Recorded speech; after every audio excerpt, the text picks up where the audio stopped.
livros pra você. Editorial Vento Sul, levando vida pra você. E nós temos um livro, né, chamado aqui A Visão do Tabernáculo. É onde está compilado matérias com este assunto, para que a gente venha conhecer um pouco mais daquilo que Deus deseja para cada um de nós e como Ele deseja fazer o estabelecimento. Esta visão, na realidade, porque o tabernáculo somos nós hoje, né? Mas como é que é essa visão? E como é que a gente pode fazer a expansão? Como é que a gente pode fazer a edificação? Como é que a gente pode fazer, em semelhança a isso, o externo da nossa vida? Esse livro, A Visão do Tabernáculo, eu acredito que agora não tenha mais para vender em algumas livrarias, porque ele está para ser remodelado, né? Então eu acho que vai até sair com um novo título, se não me engano, né? Mas eu acredito que logo vai estar de novo à venda para os irmãos. E esse livro é muito importante, porque assim como estabelecendo o modelo do monte, ele dá a estratégia assim, física, natural, esse livro ele traz toda a estratégia espiritual, né? A economia espiritual de Deus. Porque, como já foi dito, o tabernáculo somos cada um de nós, né? E esse tabernáculo ele tinha 3 ambientes, na época de Moisés, né? E tinha várias peças dentro dele, altar de bronze, altar do incenso, candelabro, e por aí vai, né? E cada peça, cada ambiente desses quer dizer uma coisa, ou várias coisas, né? Para a nossa vida espiritual hoje.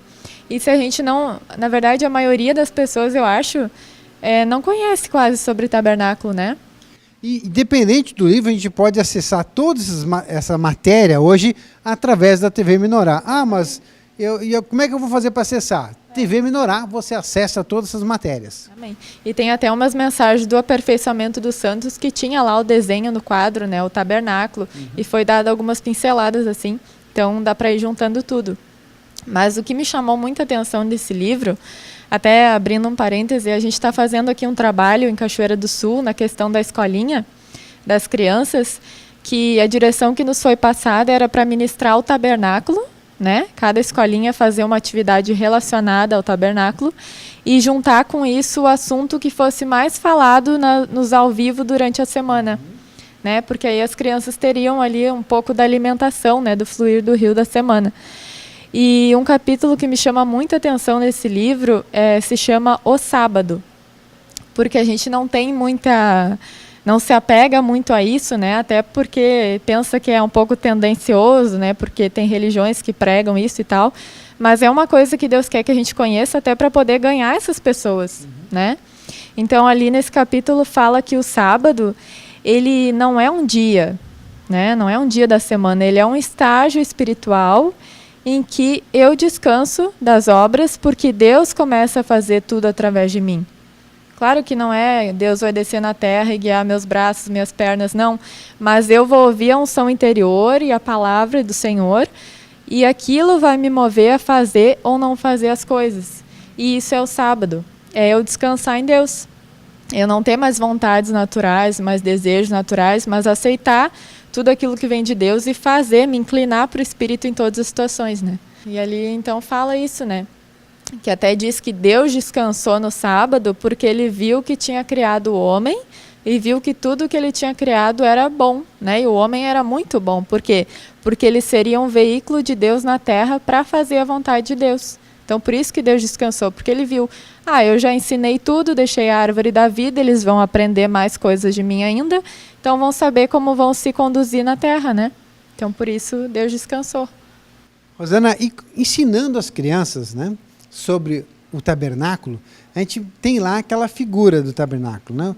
O externo, o átrio exterior, né, onde tem lá a bacia e o altar de holocaustos, né? Temos depois o Santo dos Santos e o Santo Lugar. No Santo dos Santos, o Santo Lugar e o Santo dos Santos. Amém. Grato, Rosana. Então a gente tem lá também que mostra que ali no Santo Lugar tem o candelabro, tem a mesa dos pães, né, que nós temos ali, né? E temos ainda o altar de incenso. E depois nós temos o Santo dos Santos, onde está lá a Arca da Aliança, né? Então, esse processo que nós temos, ou seja, quando o sacerdote, o homem de Deus, ele entrava, ele tinha que fazer esse processo para que ele pudesse ter comunhão com Deus. Qual o processo, Marcelo? Bom, ele tinha que passar pela bacia, se lavar, tinha que depois ali, né, fazer purificação dos seus pecados, que era o holocausto, né? Ali o holocausto, amém? Entrava no santo lugar, ali ele precisava então fazer a sua alimentação, o altar de incensos, que é levantar um aroma suave para o Senhor, que hoje a gente tem aí a interpretação da oração, e ser iluminado pelo Senhor, que estava ali o candelabro.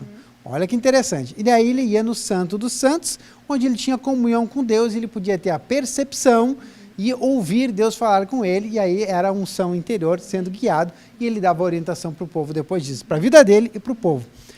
Então, este é o nosso processo de consagração hoje, Rosana, inclusive de primícias, de quem a gente vem no culto, toda a nossa orientação está por esse processo.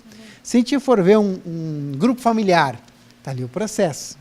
Se você for olhar o grupo familiar, por que tem uma orientação do grupo familiar? Está aí, então, para a gente poder ter uma comunhão com o Senhor. Por que o culto começa com orar, ler, daí uma oração, depois louvor? Tem lá essa orientação. Toda a orientação está nos sendo dada pelo aquilo que o Senhor já nos abriu do conhecimento, para que a gente possa ter comunhão com Ele. É isso mesmo. E no caso, o processo que tu falou, né, é como se fosse ali a nossa alma, né? O átrio exterior é o nosso corpo, o santo lugar é a nossa alma e o santo dos santos o nosso espírito. Então, o único lugar que já está cheio da glória de Deus hoje é o santo dos santos, né? Na Arca da Aliança, Cristo morreu, dispensou o Espírito de Deus, está dentro do nosso espírito. Então, é o único lugar que a gente pode dizer assim, ali não tem mais Satanás, né? O nosso espírito reviveu. Mas a nossa alma, né, voltando lá no Cura de Memórias, está ainda contaminada, né, com todos esses demônios e esse lixo emocional que a gente tem, né? Então, realmente é um processo e nunca vai parar até a volta de Cristo, né?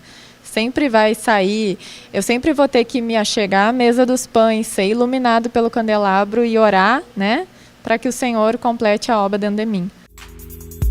Editora Vento Sul, o melhor de Deus pra você. Editora Vento Sul, levando vida pra você.